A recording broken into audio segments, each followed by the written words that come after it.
Top executives at the NFL spent the early part of last week navigating the public relations nightmare emanating from the Los Angeles headquarters of the league-owned television network, where a former wardrobe stylist alleged in a lawsuit that she had been sexually harassed and assaulted, leading to the suspension of 6 employees. As the week wore on, word began to filter up from North Carolina that another nightmare was looming. The Carolina Panthers founder, Jerry Richardson, would be the subject of a soon-to-be-released news report from Sports Illustrated alleging he had for years sexually harassed employees and made racially charged statements. The events that unfolded over the second half of last week followed a familiar pattern for a league that can appear flat-footed when managing an evolving crisis.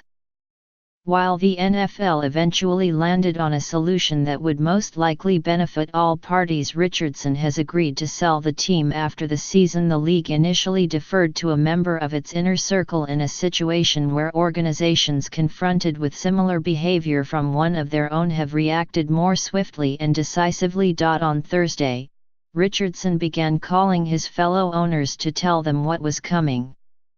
A day later, the Panthers told the league that one of their minority shareholders, the former White House Chief of Staff Erskine Bowles, would lead an investigation into the claims. For another day, the NFL largely let the Panthers drive the process, raising no immediate objections to an investigation led by a man who was one of Richardson's close associates, an investor in his business and a fellow North Carolinian. In interviews Monday, league executives said that they had planned to ultimately step in, but that Commissioner Roger Goodell and his top lieutenants had preferred to let the team come to the conclusion that the investigation required independence, rather than impose it on the Panthers. By waiting, however, the league gave the impression that it did not grasp the gravity of the charges at a time when media titans, Hollywood moguls and politicians are resigning or being fired for alleged inappropriate behavior. The league instantly takes control of investigations when players are accused of similar abuses.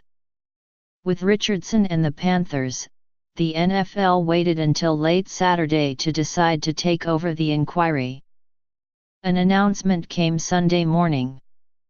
By midday, Richardson had called Goodell to say he would put the team up for sale during the coming off-season.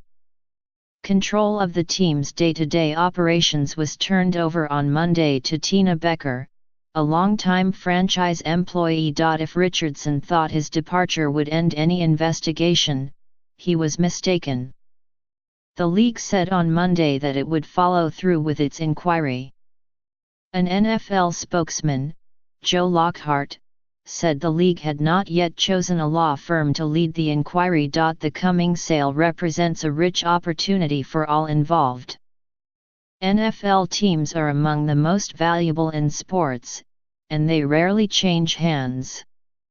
Most are relinquished only when their owners die, such as in 2014, when Ralph Wilson died, prompting the sale of the Buffalo Bills to Terry and Kim Pegula for $1.4 billion. Given the exploding prices paid for sports franchises, the sale might turn into a silver lining for the NFL and its owners, as team values are based partly on recent sales.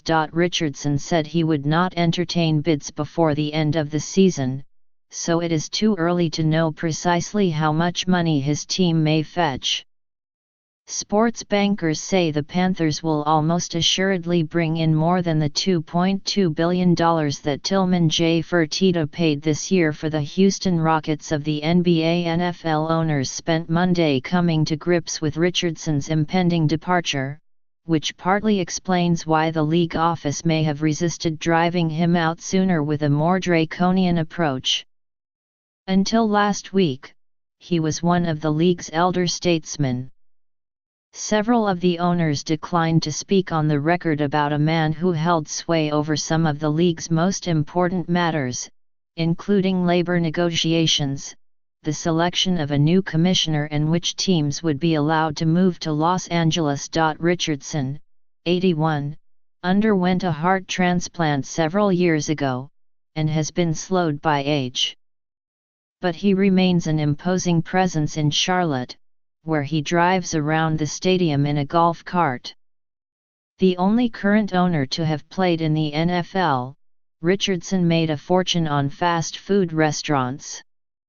In 1993, he won the right to buy the Panthers, an expansion team. A stickler for order and detail, he has run the team with an iron fist.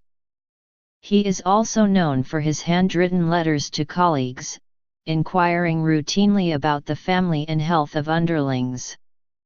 Each year, he would visit New York and take junior employees at the NFL to the 21 Club to thank them for their service. I'm saddened by any of the stories or the things that might have instigated this at this time, Jerry Jones, the Dallas Cowboys owner, said Sunday night. He'd be the first to tell you he's had a blessed life.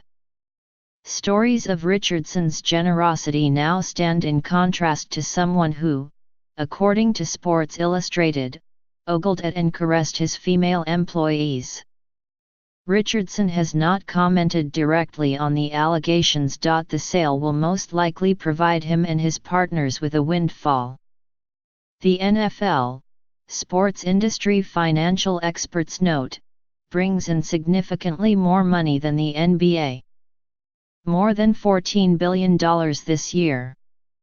Nearly every team is profitable because the teams share equally more than $6 billion in annual television, sponsorship, and merchandise revenue.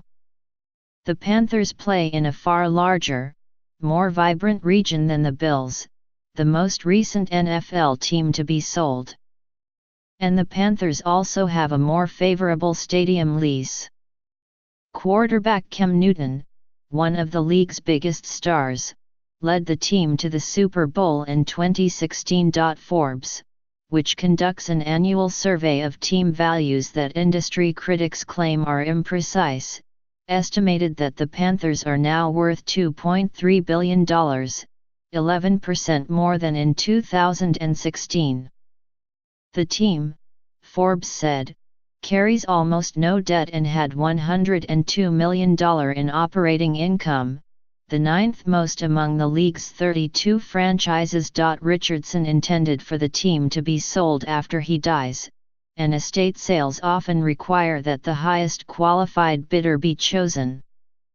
But with Richardson in charge of the sale, his last act as the owner of the team that he founded may be to decide to pick, say, a local ownership group with a lower bid.